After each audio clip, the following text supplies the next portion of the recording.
Welcome everyone. Today we'll have Ultimate Guide for patch 1.2 with all the resources that is available from the new patch. In this video, we'll look at 8 different new domain challenges that is unlockable with different rewards and different characters to be used.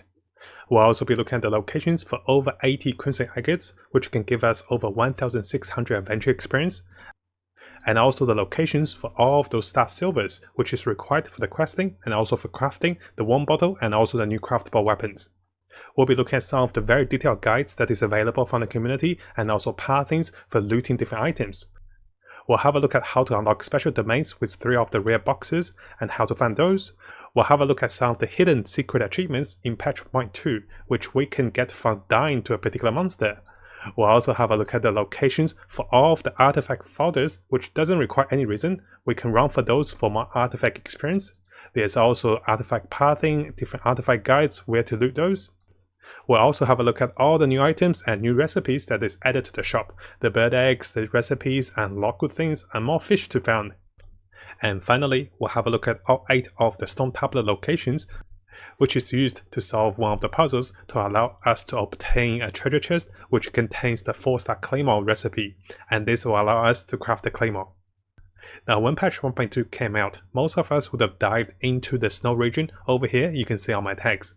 But little did we know guys, there is actually a new feature with one of the dungeons. So the Temple of the Lions actually open up 8 different challenges with the elemental trials. And by completing those, we'll be getting a lot of mora, a lot of experience for the characters, and also for the weapons. So it's really good for the new players, also for the existing players for more resource. Now credits and thanks goes to Tayenne over here for sharing this particular post. Because I wasn't aware of this until I saw the post, I was like, hey, this is really interesting. So I tried one of them, and let's go through one of my replays. So coming over to this replay, I'll be trying the elemental trial for Vaporize, and we'll be getting the default characters. Each of the trials will give us default characters, which allows us to learn the elemental reactions and also improve our understanding of the game. It's also some nice rewards for testing different things. So once we load into the game, what we're going to see is some of the basic understanding of how the particular elemental synergy works and how do you do greater damage. For this particular example, for Vaporize, you want to debuff enemies with Pyro first, then buff them with Hydro, and this will do 200% damage. If you do the wrong order with Pyro then Hydro, you're only doing 150% damage. Once you activate the time trial, notice there are a few things I want to do. I want to conduct Vaporize reactions. I also want to deal damage dealt to monsters using the combos. So what we want to do is, we want to switch between Shaolin and also Barbara. Once we have done enough damage to the monsters, the time challenge will be finished. So what we want to do is, we want to keep activating the combinations of Vaporize to conduct the challenge. And eventually, once we have dealt enough damage to the monsters, the challenge will be completed. So this is not a difficult one, and each time we complete those, which doesn't cost any reason guys, we'll be getting those rewards. So 2 experience books, 2 enhancement ores for the weapons, and 10,000 mora. This is actually pretty nice, and I think it's a really good way for new players to learn the mechanics, and also for the existing players to get more resource. Now I'm sure most of us would have found a few of the Crimson Agates by now, and by having 10 of those, we can unlock the first bearing tree. And this gives us some really good rewards for leveling this up, and also there's a lot more rewards to be found for recipes, for summoning fates, and also for wind gliders, for a lot of good things. But what if you can't find enough of those? I've been thinking and I've been trying to make a guide. I've been taking my pins on my map, and then I realized the interactive map is already updated for this. If you guys didn't know, there is an interactive map for Genshin Impact. This is not the official one, but this one works. Previously when the game was released, this also works for the new region. What you want to do is, you want to come over here, there's no need to log in, but once you log in, you can actually take things out, you can mark as found. This actually helps if you log in, but I still recommend if you plan to log in, use a dummy Gmail. So even if you don't log in, coming over here and tagging what you want to find is really helpful. Previously you can find the Oculize, you can find all the resources. Now with the new region, you can find where all those Crimson Agates are. And by doing so, you can quickly level to level 8 or even level 12 for a lot of experience. For the adventure experience, for the rewards. Now while we're looking at the interactive map, some of us are still looking for the 50 Starsilvers, myself included. And I'm trying to make the pins for us on my minimap, try to make a guide on that. Then I realized this is also tagged out on the map over here. So it's much more helpful guys, if you're looking for your 50 Starsilvers for the crafting of the weapons or for the warming bottles, come to this map and look at the locations. I recommend going to a packed zone with a lot of those dots. That means there's a lot of Starsilver to be found on a particular region, like the ones over here and the ones over here. Notice there's like overlapping of those. Do go over there for a lot of those. They do drop between 1 and 2 randomly. Sometimes you can get a lot more. So once you find a lot of Starsilvers, you can look for other resources you also need. And this is actually really helpful. Now, some of my viewers are asking me the question, I can see what are the tags on the map, but what if I can't find those because they're under the mountain because they have a special challenge? So what I did was I actually went out and actually found a really nice guide for us. If you guys haven't heard of BanSugar, he's a really nice content creator that's been making a lot of guides for Genshin Impact. And over here on this post, he is one of the best guide over here I've seen. So basically, he screenshotted all of those locations of the Crimson Agates.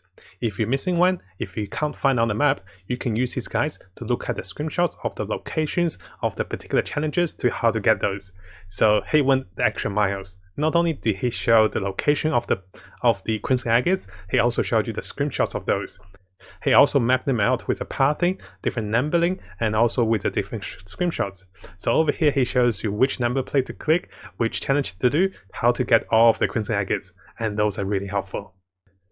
Now, while I was going through the guide by BanSugar on the Crimson Agates, I realized he also posted a few other guides. I was working on those guides as well, but I realized, he has them much better than what I can do, so I'll show you his guide. Definitely check out his content creation channel on the particular forum. He made a lot of posts. So over here, what you want to do is, there is a particular secret room, which requires a priest, a princess, and also there's another box, I forgot the name. So you'll be needing 3 different boxes, and you want to find those boxes. Over here, a friend showed you the location and the pathway to get those boxes. The first one will be touching the sword. I have those replayed, but I think he already have them on the screenshots over here. So we just use the screenshots, we won't go over with my replays. I have found all 3 of them as well. So the next one is located on the mountain on the tower. And by opening this box, you get a special box. And finally, the last one will come into the gravestone, place 3 of the Cecilia flowers, you can get the final box. And then if you come back to the particular location of the secret room, you can unlock the box for a handsome reward. And those are really nice. Now, if you haven't subscribed, this is a really good time to do so. Make sure you also turn the bell on for the latest news as I find more of them for us.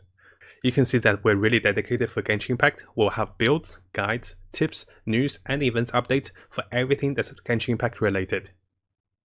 With the release of patch 1.2 and the new area and the new zone, there's a lot more hidden quests and a lot more achievements to be found. So over here, we can see a few of those. The priest, the princess, and the scribe is the one I spoke earlier about the Entomb City and the boxes. So there is one I actually missed out. So this is still the guide from BanSugar. He showed you that on a particular quest, you're here to kill the boar king, the frozen little boar, which you unlock and then summons a big boar that hits you. So what you want to do is, if you kill the boar too quickly, if you killed him without dying, you don't get 2 achievements. You only get 1, which is the Assassin of Kings. But if you let him kill you, you actually get a special achievement, which is the hunter becomes a hunted. So what you want to do, guys, if you haven't done this before, you want to fight the boss, let him kill one of your characters, get the achievement, then kill him for the second achievement. Now, if you have done this one, what you want to do is, you want to go into co-op, go with someone else to play this one, or you want to find the boss again yourself and let him kill your character once for the special achievement. Again, big thank you for BanSugar for sharing those. I did miss this out as well. I'll try to go back and let him kill me once. Now, if you guys have seen this previous video of how we can farm over 60 daily artifacts with 30,000 experience with no reason cost, over here with the new patch and also the new region available, there is more artifact to be found to be looted every day. What you want to do is, you want to go to those locations, touch those interactable objectives, they will give you level 1 and level 2 artifacts. And by looting those, they actually accumulate a lot of artifact experiences. So coming over to this post by Apple16, the new locations are tagged over here by him, and those do come back every 24 hours. This is actually really nice because if you combine with our previous video, we're getting about 30,000 experience from the artifacts. We can get a little more from this post. So you can see a number of locations over here, which is tagged out. Now do keep in mind, this will take you maybe about 90 minutes to run everything.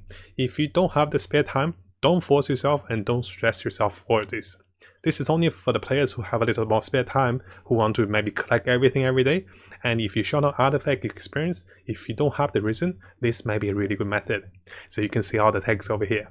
Very grateful for the community for sharing those, and this really helps the free-to-play and the low-spending players.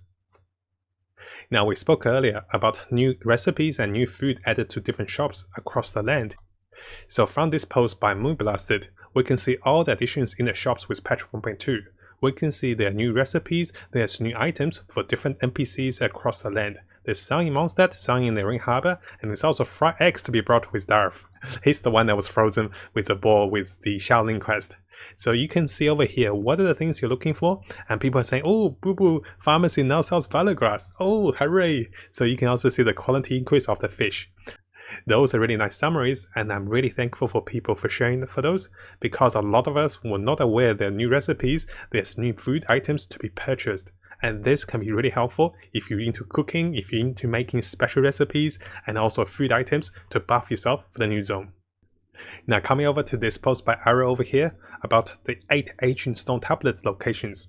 You might be wondering, what are those for? So if we come to this part of the map, so this is the statue of the 7. If we come to this particular location, and if we move forward a little bit, what you're going to notice is, over here you're going to notice there's going to be the Entombed City.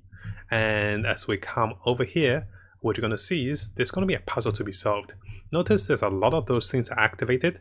There's 8 of those in total. I have found 7 so far. I'll be getting the 8th one after the recording. Now once we have activated all 8 of the tablets across the region with patch 1.2, you can unlock this particular gate. And by unlocking this one, we'll be finding the new recipe for the 4-star Claymore, and this is actually very helpful. So what we do is, you can look at the 8 locations across the map, and this is actually really helpful. If you're planning to solve those, you know the general idea of those locations.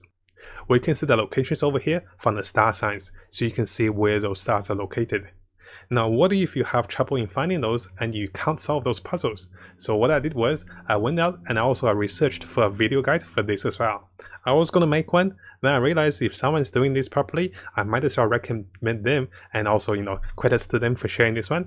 So our friend over here, Shock, actually showed us how to find all 7 of the tablets, and finally, you can see finding all 7 of the tablets, he can enter this particular dungeon. And once he entered the dungeon, you can see the treasure chest over here. So because these are videos available, I thought I don't need to make the whole video first. It's really nice to see we can get the Crimson Agate, 50,000 Mora, and also 60 Primogems from solving this particular puzzle. So this is really nice. So if you want to try it out yourself, you can see where the locations are. If you have a problem with one of the locations, I do recommend come to this video. I'll have it in the description for this one, and we can find where those locations are. Now before we finish this video, I want to say a big thank you for everyone from the community for sharing the guides, the tips, the maps and everything. And also, you might be wondering, hey, why didn't you make some of those guides? I was trying to make them, guys. Guess what happened? Yesterday, something terrible happened. I got an error code 314302. And what this happens is, I cannot play the game and I was stuck there for hours after my stream. So I did a live stream and somehow I went for food, then I came back, I couldn't play the game anymore.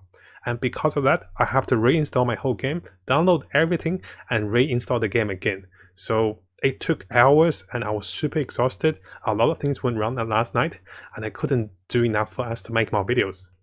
So very thankful for the community for sharing those, and I was able to find all of those for us together as a collective guide for everyone with patch 1.2. Now if you found this video helpful, make sure you subscribe and also turn the little bell on for the latest news. I'll be looking towards to make more builds, guides, tips and news and event updates for us as we come further into the game. And as always, I wish you guys the best of luck with Genshin and have the most fun in exploring this wonderful world.